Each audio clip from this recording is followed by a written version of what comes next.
Fish vendor bumangga sa truck, patay. Hearing mission isinagawa sa lalawigan ng Sultan Kudarat. At Vice Ganda makikisaya sa huling araw ng Kalimudan Festival 2024.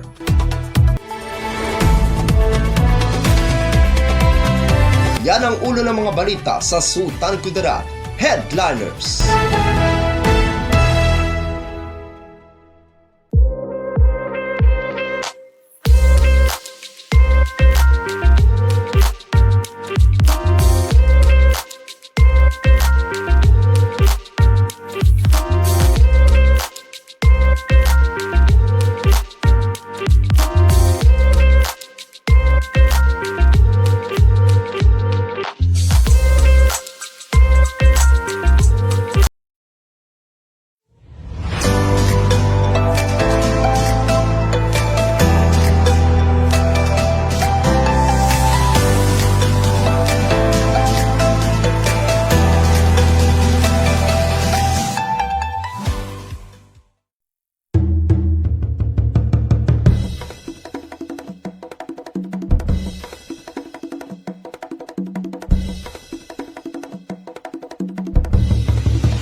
Magandang araw, lalawigan ng Sultan Kudarat.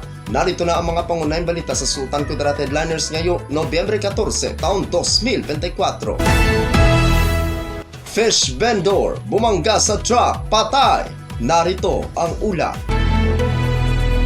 Patay ang isang fish vendor matapos itong aksidente na bumangga sa isang nakaparadang boom truck sa bahagi ng National Highway sa Barangay Greenyo, lungsod ng Tacoro, pasado ika-8 kagabi. Batay sa ulat, sakay ng kanyang Mio na kulay puti na may plate number 1-61579.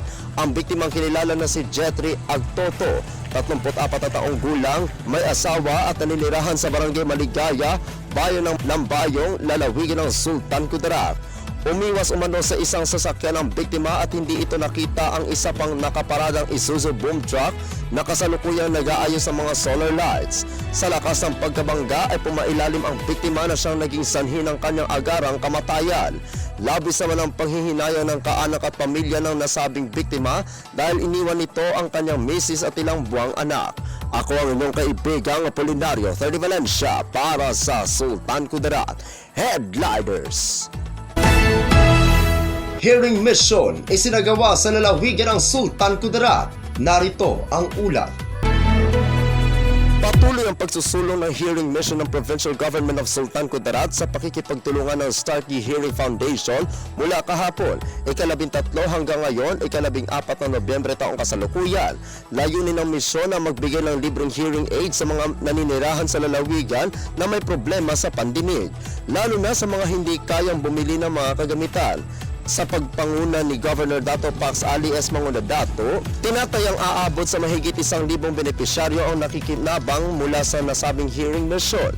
Isinagawa ang misyon bilang bahagi ng pagsuporta sa mga proyekto ng lalawigan para mapabuti ang kalusugan at kalidad ng buhay ng mga mamamayan.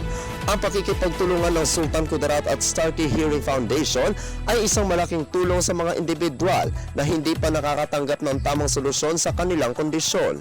Ang mga naninirahan na nahihirapan sa pandinig ay binigyan ng pagkakataon na mabigyan ng libreng hearing aid, isang hakbang patungo sa mas magaan at mas makulay na buhay.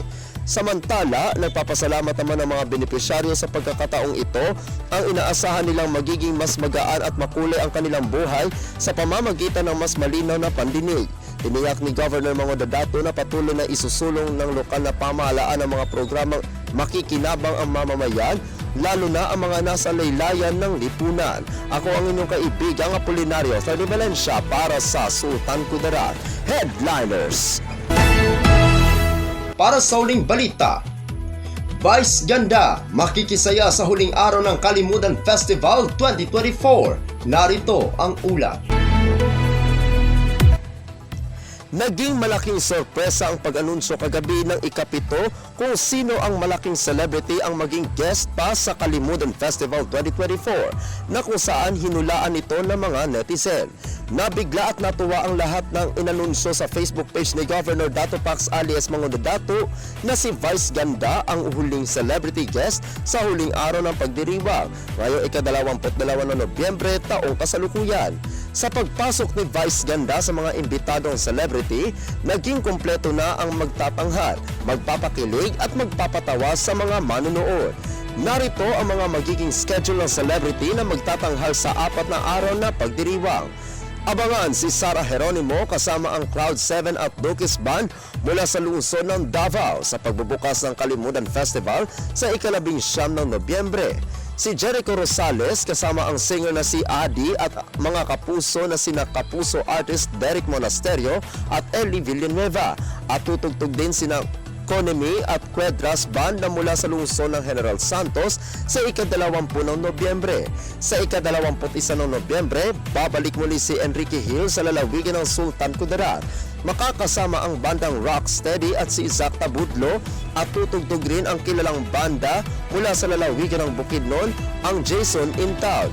At sa huling araw ng pagdiriwang sa ika-22 ng Nobyembre, makakasama si Unkaboggable star na si Vice Ganda, Paulo Avellino at ang bandang Sponge Cola. Sa pagdating ng mga artista sa Kalimudan Festival 2024, aasahan nito ay dadagsain ng mga manunood hindi lamang mula sa lalawigan ng Sultan Kudarat, maging sa mga karatig lalawigan. Tiyak na maging masaya at mapupuno ang Capitol Grounds sa mga manunood. Talaga ang Sultan Kudarat ay SK Sikat Ka na atayo ang turismo. Ako ang inyong kaibigang Apolinario Freddy Valencia para sa Sultan Kudarat Headliners.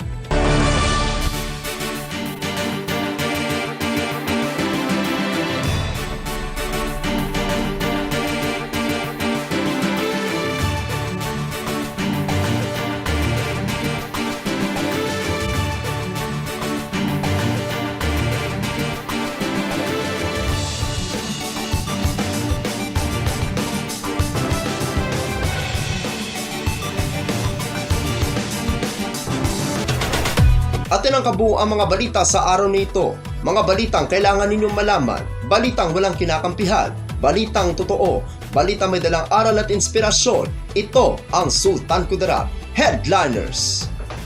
Hanggang bukas, maraming salamat at magandang araw, kaibigan.